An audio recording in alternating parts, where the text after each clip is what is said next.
This time we're restoring an old rocking chair. It's about 95 years old, and obviously it's a child's chair.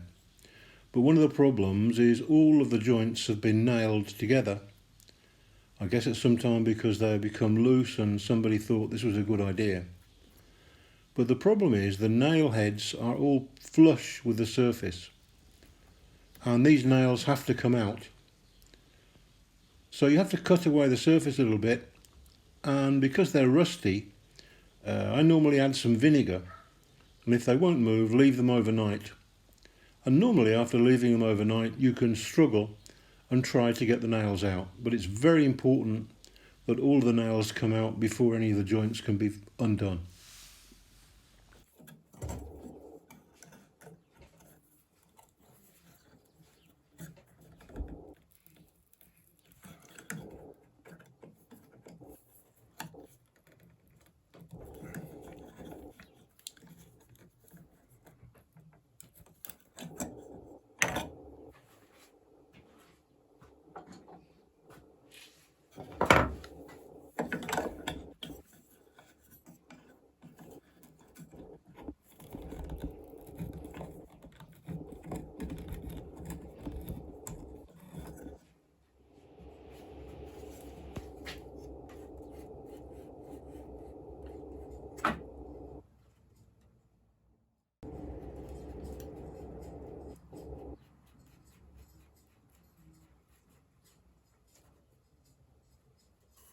Sometimes it's not possible to get the nails out.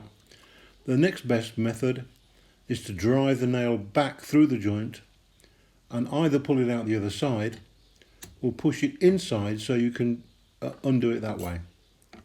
And here you can see on one of the chair arms this nail was stuck completely, so I'm nailing it and pushing it back through, and you'll see I'll get it out in a minute.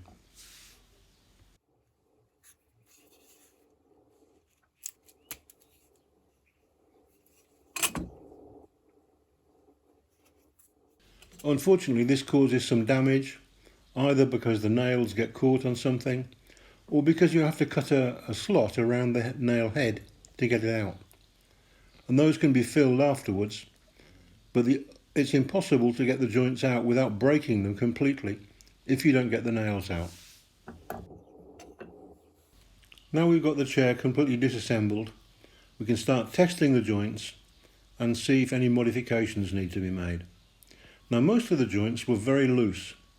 As a result of that, I've added and glued some wood on this side onto the tenons. A small shim of wood about 1 millimetre, 2 millimetres thick is normally enough to tighten the joints up. That's been left to dry overnight, and now I'm shaping it back down to the same size as the original tenon and then testing the joint to make sure it's tight.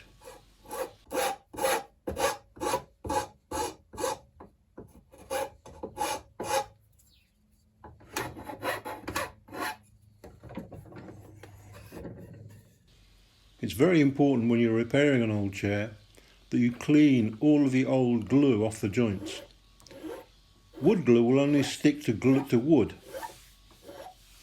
Wood to wood surfaces are very important.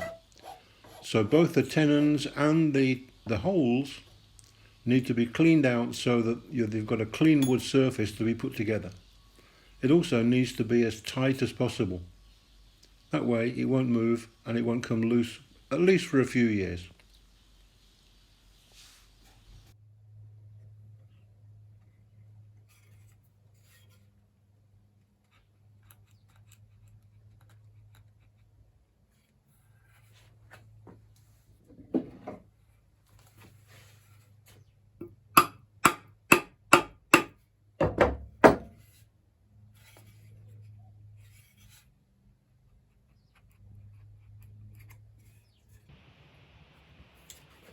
So we've got to glue back this top piece, and that has these little pegs, these posts, and that goes across the top of the seat like that. But the trouble is these holes are too big. these mortises, if you look at the size of the tenon, and 2 of these pegs were missing, so I've made 2 more. Now one of those I managed to get out, the other one was broken off in the hole. So the easiest way to do that is to drill out with the same size drill, and effectively you're drilling out the old piece of wood and not touching the piece it goes into. You're just cleaning out the hole.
But these are all different heights. So first of all we have to get this parallel, and we have to get it so it fits into these mortises, which are too big, and that means I have to cut a small block to fit in here, this space that's over. Otherwise this joint is too tight, too loose. I already made the tenons wider, and that fits okay that way now, that way. But you can see how loose it is this way. So I make a small jig, I measure the correct distance on here, and I've drawn a line, and I'm going to assemble this part first.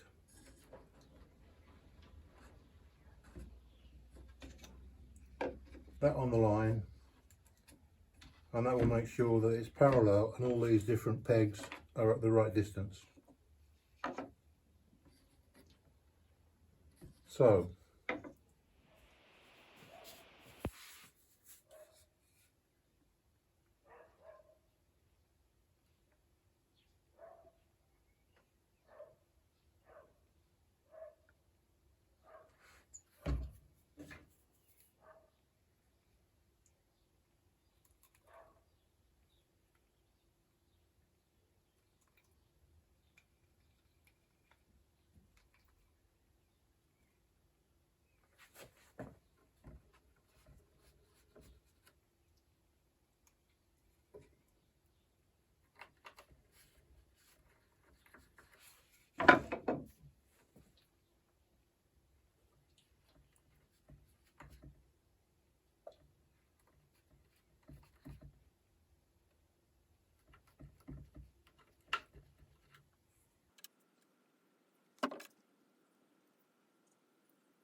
and then clamp it.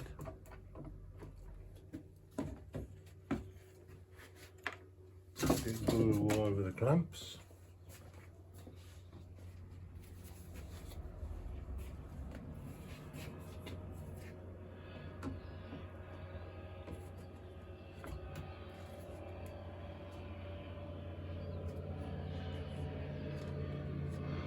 There. Leave it to dry. Right, now we go on to assembly. We've got the piece we did yesterday. This is the top piece, that's glued up and ready. And normally when we're doing a chair, you would glue up the back and then put the arms and the sides on. But in this case, because it's a rocker, I'm going to do the sides first, and then when the sides are dry, we'll put the back in with these two pieces that go across like that. That way this is all solid, the other side is solid, and we're only gluing one frame at a time. But one of the problems, because I think I've said this is an apprentice piece, the joints aren't very tight and the two sides aren't exactly the same. Now, it's a baby's chair, it's quite old, that's not a big deal, but you really need to make it as close as we can so it rocks properly and it's not twisted. And there's already a difference in these over the length. Some of that you can adjust at this stage dry because the joints move. But to help that, I've made this small jig, and that will help me clamp this with a straight angle there and a straight angle there. I've also put oven paper underneath where the joints go so that won't stick to the base.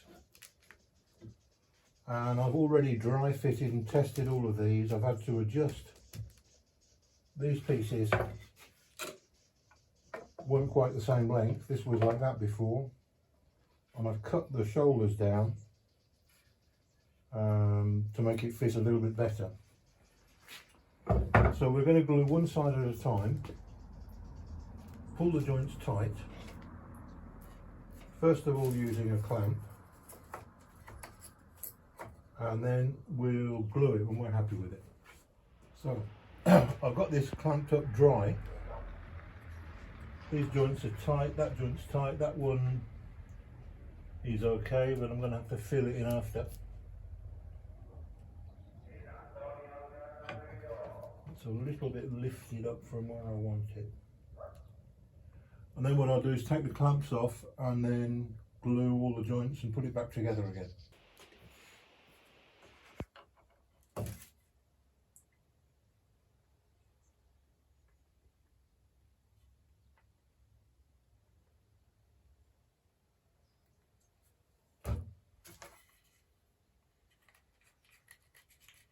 Basically spread glue all around the inside of the mortise.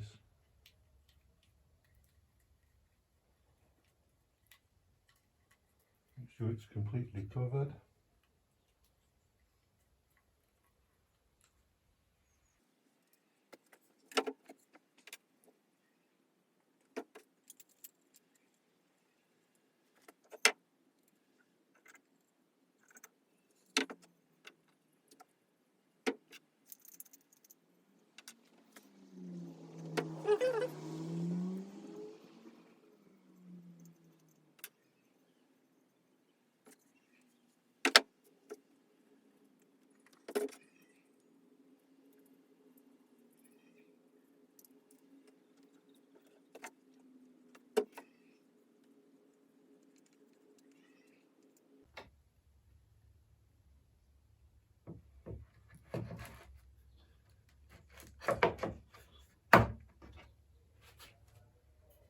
Use a damp cloth to get the glue spills off.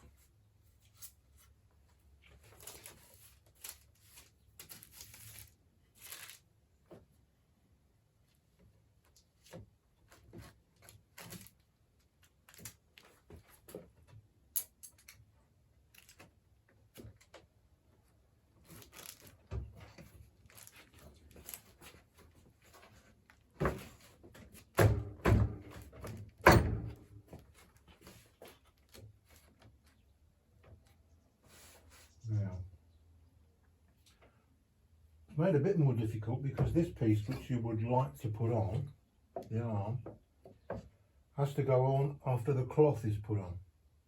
So this piece we can't glue at this stage, we have to wait until we've got the seat on. Let's fix this to this.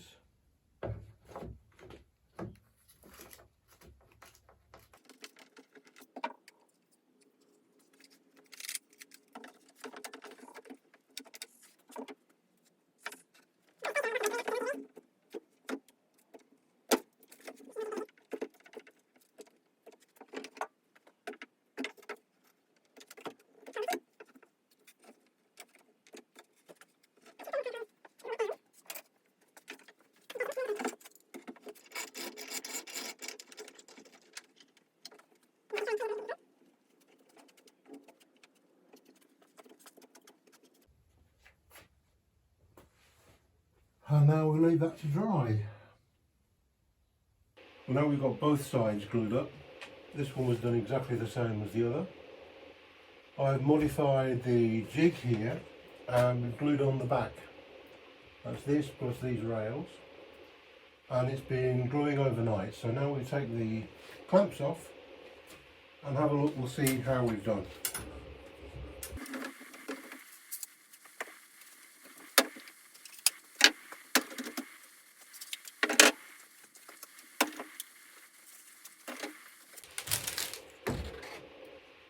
And we use the oven paper to stop the glue from sticking underneath. So now we've got to do a little bit of glue cleanup where the glue has run out of the joints.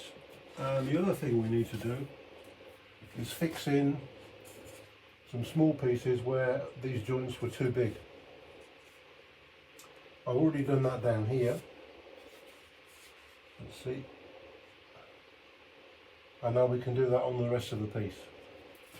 So at least it's beginning to come together. Still more to go, and then of course we have to start cleaning.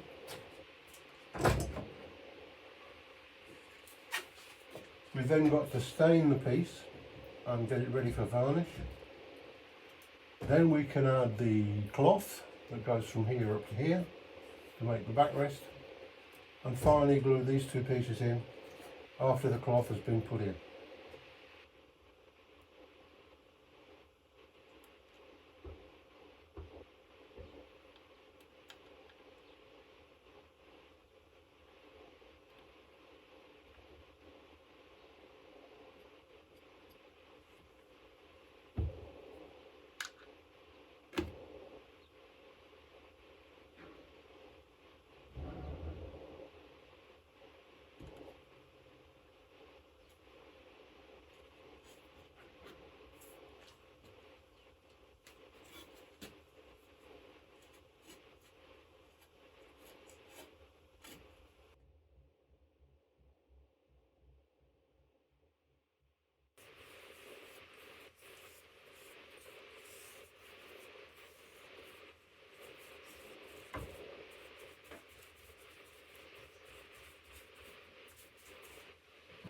So we've given this 2 coats of wood stain and it's dried overnight and then lightly sanded with 400 sandpaper to denib it. Take all the loose little pieces, the little raised pieces of grain that come off with the water. And now we're on for the first coat of varnish. I like using this water-based varnish. It's much easier to paint, it dries very quickly, and it's not smelly, much nicer for the environment. First of all I'm doing the underneath, and then we'll turn it the right way up and do the finish. You have to be a little bit careful because the wood stain is also water based, and that's why I leave it to dry overnight. Because if you go too much, you can actually take the stain off a little bit. So you have to be a bit careful. Do those bits which are a little bit difficult to get underneath.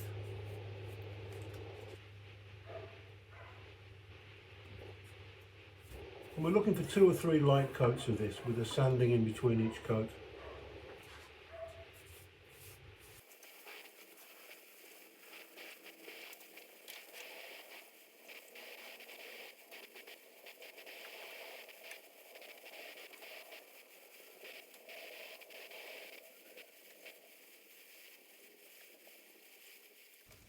After this varnish dried, I found there were some problems with the coverage and it was giving bubbles all over the place, as you can see here. So I had to sand it down and start again. So now we're moving on to the upholstery. This is the cloth that the customer's chosen to cover. So I'm start marking out a little bit where I can cut, and then I'll be folding and overlapping. But the other thing I'm going to do, which I've done upstairs, is iron this crease, and that gives a nice sharp edge when it's stapled on. So I'll mark down the sides. This is where the fold should be.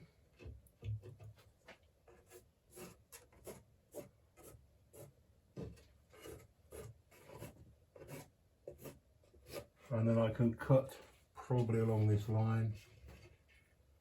Same on this one.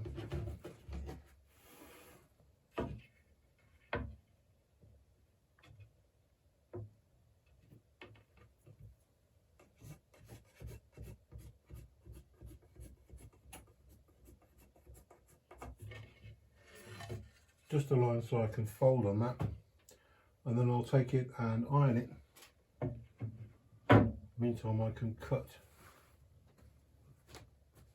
along these lines.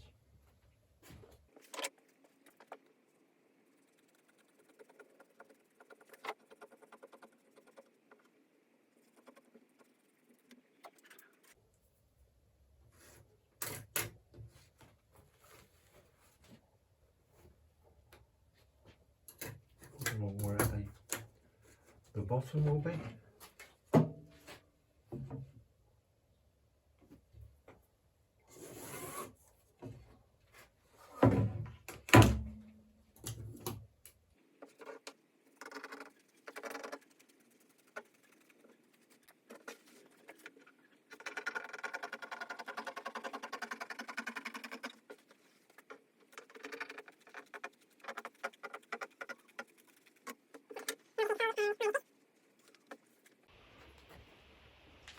So I'm going to put a double piece on the seat.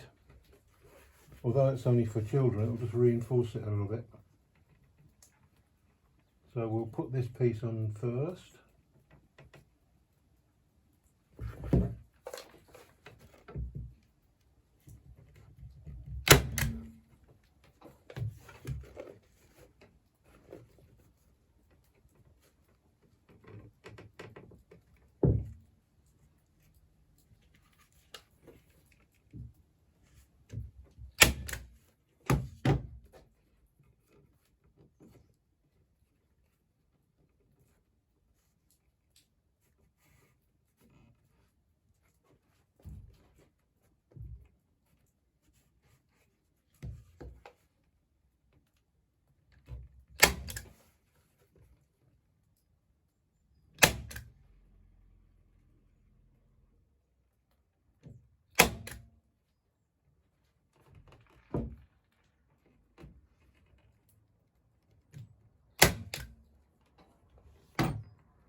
I haven't put many staples in that because we've got to come back and staple it afterwards.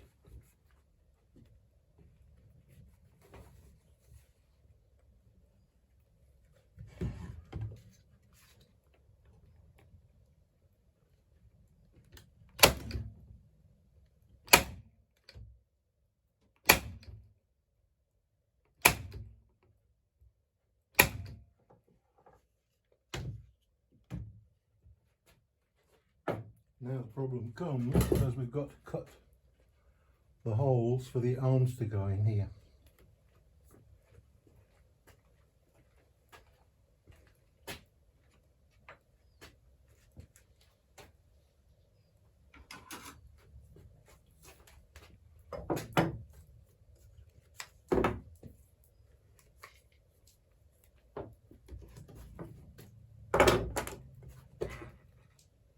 Now because these joints, as you can see, I've taped them so there's no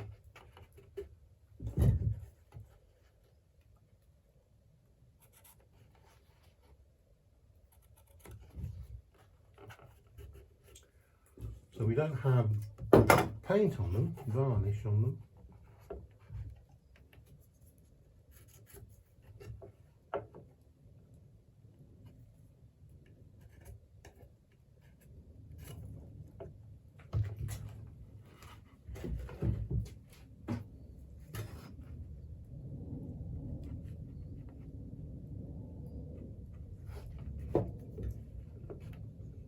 But of course this will weaken it. Now here I don't want to cut very much, but I have to cut enough to get the joint so that it will glue up on the wood. And obviously the same here, where these spigots go in.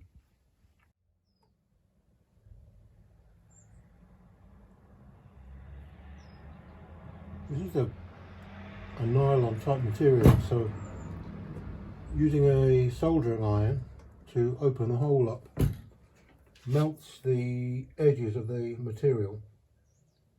And that will stop it from fraying, even though it'll be glued on top.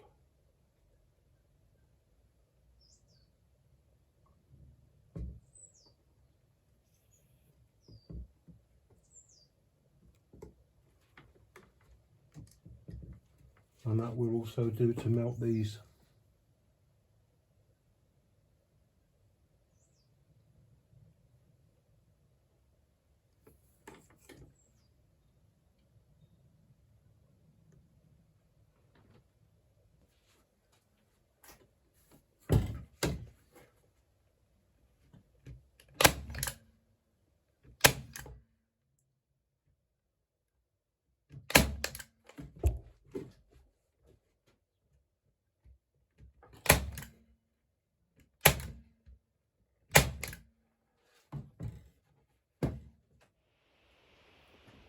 So I've glued the arms on, in the end using ordinary wood glue, and that makes it much easier to repair, and that's been left to dry overnight.